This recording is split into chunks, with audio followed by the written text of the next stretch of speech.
warahmatullahi wabarakatuh. Hai sobat-sobat fisika, kita jumpa lagi di channel Fisika Sekolah Asik. Di sini sobat-sobat bisa belajar tentang pelajaran fisika ataupun pembahasan-pembahasan soal fisika di sekolah. Dan pada video kali ini, kita akan melanjutkan pembahasan tentang soal-soal UTBK tahun 2019 ya. Dan pada pembahasan yang ketiga ini, kita akan membahas soal UTBK Fisika paket 1 untuk nomor 11 sampai dengan nomor 15. Baik, sobat-sobat semuanya, kita mulai saja pembahasan kali ini. Dimulai dari nomor 11 ya. Kita lihat soal nomor 11. Sebuah elemen yang hambatan dalamnya R dirangkai dengan sebuah resistor variabel dilambangkan dengan R kapital. Grafik hubungan antara beda potensial A dan B atau VAB terhadap kuat arus dirangkai seperti gambar berikut. Besar GGL dan hambatan dalam baterai R kecil sebesar titik-titik. Oke. Ini berarti materi tentang listrik dinamis ya. Kita lihat pada rangkaian, ini rangkaian resistor, ini ada baterai, ada GGL, ada hambatan dalamnya. Sehingga arus mengalir dari potensial tinggi ke potensial rendah ke sini ya, melalui R berkeliling. Nah, di sini antara A dan B terjadi tegangan jepit ya. Tegangan jepit. Di mana tegangan jepit pada rangkaian ini dirumuskan adalah V sama dengan sigma epsilon ditambah sigma I kali R. Ini epsilon ini GGL ya. Ini tegangan hasil kali arus dan resistor. Nah, kita lihat dari A ke B. Dari A ke B itu hanya ada satu GGL, yaitu epsilon, dan ada satu hambatan dalam, ya, R kecil di sini. Berarti kalau kita masukkan tegangan jepit A ke B dari rumus ini, berarti VAB itu adalah epsilon min I kali R. Kenapa negatif? Karena AB itu berlawanan dengan arah arus, ya. Arah arus itu dari sini ke atas, ya. Ini ke bawah. R adalah hambatan dalam yang ada dalam baterai, ini adalah GGL baterainya ya. Nah, kalau kita lihat di grafik VAB terhadap I, di sini ada data. Ketika VAB-nya 2, maka arusnya 2 ya. Atau misalkan di sini VAB-nya 2 ketika arusnya 2. Maka kita masukkan ke sini VAB-nya 2, ini sama dengan epsilon dikurangi 2, arusnya 2 ya. 2 kali R. Kemudian lihat data selanjutnya. Di sini VAB-nya 4 ketika arusnya 1 ya. VAB-nya 4 ketika arusnya 1. Berarti kalau kita masukkan lagi ke persamaan tegangan jepit ini, berarti 4 sama dengan epsilon dikurangi 1 kali R. Kedua persamaan ini kita eliminasi ya. Kita eliminasi, misalkan ini dikurangi, berarti 2 dikurangi 4 adalah negatif 2. Epsilon dikurangi epsilon habis, negatif 2 dikurangi negatif 1 adalah negatif 1. Berarti ini negatif 2 sama dengan negatif 1R. Berarti kalau kita coret negatifnya, maka R sama dengan 2 ohm. Inilah adalah hambatan dalam ya yang ada pada baterai misalkan di sini. Kemudian nilai hambatan dalam ini kita masukkan ke persamaan tegangan jepit yang ini, yang atas ya, yang ini. Berarti 2 sama dengan epsilon dikurangi 2, hambatan dalamnya 2 ya. Berarti ini 2 sama dengan epsilon dikurangi 4 ya. 4 pindah ke kanan, ke kiri, berarti jadi positif, maka epsilonnya adalah 6 volt. Berarti GGL pada rangkaian ini besarnya adalah 6 volt. Sedangkan hambatannya, dari hambatan dalamnya adalah 2. Tapi di sini pilihannya hanya GGL-nya saja ya. Berarti jawaban yang tepat untuk nomor 11 adalah C, yaitu 6 volt. Nah, inilah jawaban nomor 11 ya. Kemudian kita lanjut ke nomor 12. Dua buah benda konduktor dengan besar muatan Ka 10 mikrokulum dan Ra jari-jarinya 5 cm. Muatan B 15 mikrokulum dan jari-jari B-nya adalah 10 cm. Besar energi potensial di titik P yang bermuatan 1 mikrokulum adalah sebesar titik-titik. Berarti ini adalah tentang listrik dinamis, listrik statis dengan materi potensial listrik ya, potensial listrik pada bola konduktor bermuatan.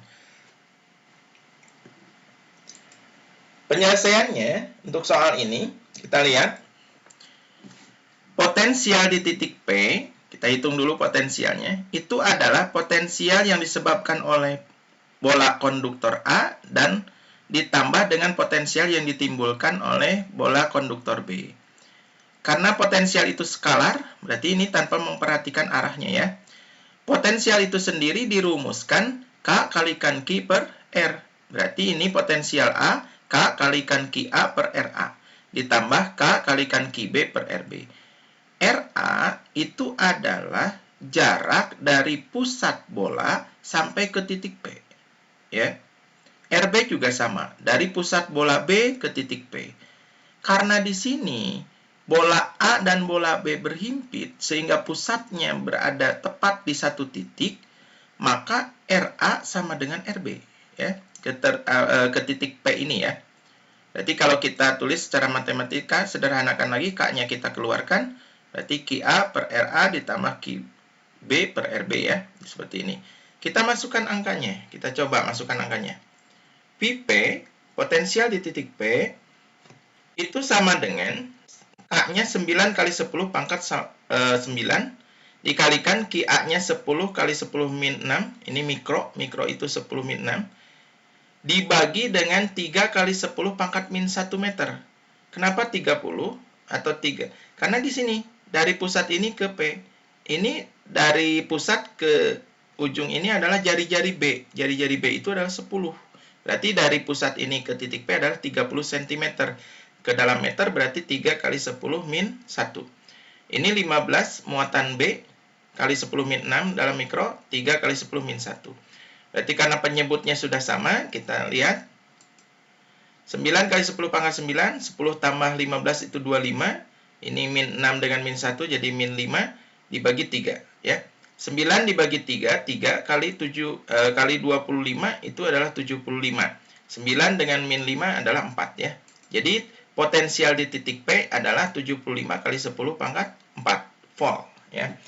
Sedangkan yang ditanyakan di soal ini adalah energi potensialnya. Energi potensial itu dirumuskan muatan kali potensial. Berarti energi potensial di titik P adalah muatan di titik P dikalikan potensial di titik P. Di soal diketahui muatannya adalah 1 mikrokolum, berarti 10 pangkat negatif 6. Berarti energi potensialnya itu adalah 10 pangkat negatif 6, P-nya sudah dapat yaitu 75 kali 10 pangkat 4. Berarti energi potensialnya adalah 75 kali 10 pangkat min 2 atau 0,75 Joule. Berarti jawaban untuk soal ini adalah C ya, 0,75 Joule. Baik, kita lanjut ke soal nomor 13. Sifat bayangan yang dibentuk oleh cermin datar adalah titik-titik. Nah, kalau kita ditanya bayangan yang dibentuk oleh cermin datar, bayangkan kita sedang bercermin di hadapan sebuah cermin datar. Maka kita akan melihat bayangan kita, yang pertama sama besar. Yang kedua, tegak. Dalam arti kita berdiri, bayangan pun berdiri ya. Tegak. Kemudian saling berhadapan. Ya, saling berhadapan. Kanan ketemu dengan kanan, kiri ketemu dengan kiri ya kalau kita bercermin. Kemudian ketika kita bercermin, kita tidak pernah memasang layar sehingga bayangan kita tidak berada pada sebuah layar. Dan kalau kita tengok ke belakang cermin, bayangan kita itu tidak ada. Itu artinya pada saat bercermin bayangan kita itu bersifat maya ya, sifat maya. Jadi kalau kita simpulkan bahwa sifat bayangan yang dibentuk oleh cermin datar itu 1 maya ya. 2 tegak. 3 sama besar, kemudian saling berhadapan. Dari penjelasan ini, pernyataan yang benar adalah option A. Jadi sifat bayangannya itu adalah sama besar dengan bendanya, maya dan tegak. Nah, itulah jawaban nomor 13. Baik, kita lanjut ke nomor 14. Sebuah balok plastik homogen dimasukkan ke sebuah bejana yang penuh berisi cairan. Jika massa jenis balok 0,96 gram per cm kubik dan massa jenis cairan 1,2 gram per cm kubik, maka rasio volume balok terhadap volume cairan yang ditumpahkan adalah titik-titik. Ini berarti materi tentang fluidastatis, yaitu hukum Archimedes ya.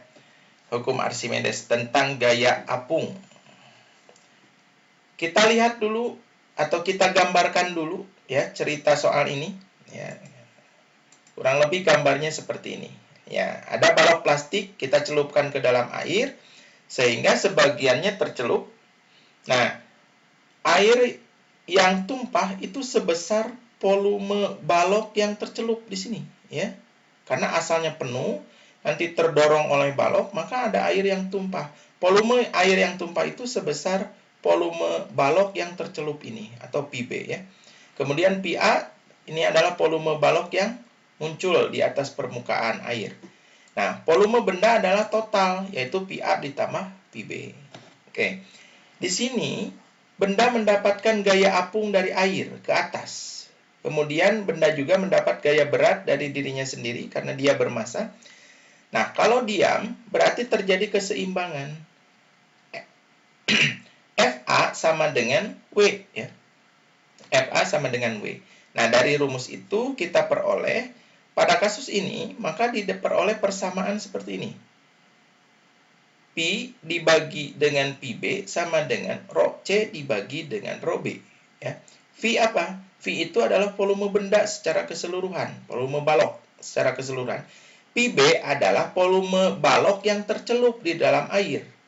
Rho C adalah massa jenis cairan, Rho B adalah massa jenis benda. Kemudian, kalau kita masukkan nilainya, nah, P per PB itu sama dengan Rho cairannya 1,2 ya, 1,2 dibagi 0,96. Berarti kalau ini kali 100 misalkan ya, ini menjadi 120, ini menjadi 96. Kalau ini sederhanakan lagi dibagi 24, maka ini jadi 5, 96 dibagi 24 itu adalah 4. Jadi, volume benda dibagi dengan volume benda yang tercelup. Nah, di sini volume benda yang tercelup itu sama dengan volume air yang tumpah. Jadi di sini volume benda dibagi dengan volume air yang tumpah itu sama dengan 5/4. Ya. Jadi jawaban untuk nomor 14 adalah C. Ya, 5/4. Ya. Baik, sobat-sobat, kita lanjut ke nomor 15 ya. Kita lanjut ke nomor 15. Sebuah gelombang dinyatakan dalam persamaan Y sama dengan 6 sin 2 kali T min X plus Pi per 6 dalam meter. Pernyataan yang benar adalah titik-titik. Nah, ini tentang materinya tentang gelombang berjalan ya. Untuk menjawab soal ini, kita tuliskan dulu persamaan umum gelombang berjalan. Ya. Di mana rumusnya adalah Y sama dengan A sin omega T plus minus Kx plus minus theta 0. Lalu kita tuliskan persamaan yang ada dalam soal ya. Y sama dengan 6 sin 2 dalam kurung T min X plus Pi per 6. Kita kalikan 2-nya ke dalam yang ada dalam kurung ini ya. Berarti Y sama dengan 6 sin 2T min 2X plus 2 per 6 Pi atau Pi per 3 ya. Pi per 3. Nah, kemudian persamaan umum gelombang kita korelasikan dengan persamaan yang ada dalam soal ini. Kita lihat, pertama kita lihat dari awal adalah amplitudonya. Amplitudonya sama dengan 6 meter di sini ya. Tapi di sini amplitudonya tidak ditanyakan ya, tidak ditanyakan. Maka kita lanjut ke frekuensi misalkan ya. Frekuensinya kita lihat di sini, di belakang T ada omega. Di belakang T ada omega. Di sini pun berarti ada 2. Maka dari sini kita terlihat omega sama dengan 2. Ya, ini omega sama dengan 2. Omega itu adalah 2pi kali F. Ya, ini kecepatan sudut atau frekuensi sudutnya. Ini adalah 2pi kali F sama dengan 2. Berarti F sama dengan 2 per 2F atau 1 per V Hz. Nah, di sini 0,1 Hz. Berarti pernyataan nomor A ini salah ya. Pernyataan nomor A salah. Kemudian kita lihat panjang gelombangnya. Panjang gelombangnya. Di sini di belakang X ada K. Ya. Nah, di belakang X ada K. Di sini kita lihat di belakang X ada 2. Nah, di sini ada 2. Berarti K-nya sama dengan 2 per meter. Ya. 2 satuannya itu per meter. Ini disebut dengan bilangan gelombang. Kita lihat di sini ada option C bilangan gelombangnya 1 per meter. Berarti ini 2 per meter. Maka D ini salah ya. D salah. K itu dirumuskan 2pi per lambda sama dengan 2. Berarti lambda sama dengan 2pi per 2. Atau sama dengan pi. Kalau kita angkakan ini 3,14 meter ya. Maka di sini ada C, panjang gelombang adalah 3,14 meter. Nah, di sini sebetulnya jawabannya sudah benar nih, C ya. Tapi kita buktikan dulu yang lain. Misalkan cepat rambat gelombangnya berapa? Cepat rambat gelombang itu dirumuskan frekuensi kali panjang gelombang. Nah, di sini V-nya sama dengan frekuensi kali panjang gelombang, sama dengan frekuensinya 1 per V, panjang gelombangnya adalah V. Berarti cepat rambat gelombangnya adalah 1 meter per sekon. Di sini option B cepat rambatnya 0,2 meter per sekon. Berarti B itu salah ya. Kemudian satu lagi nih, sudut fase mula-mula atau sudut fase awal. Sudut fase awal kita lihat di sini adalah theta 0. Theta 0 itu di sini sama dengan pi per 3. Pi-nya itu adalah 180 kalau dalam sudut ya, dalam radian. Berarti theta 0-nya itu pi per 3 atau 60 derajat ya, 60 derajat. Berarti yang E salah ya, ini 30 derajat. Berarti sudah jelas nomor 15 jawabannya adalah C ya, yaitu panjang gelombangnya sebesar pi atau 3,14 meter. Ya, jawabannya C.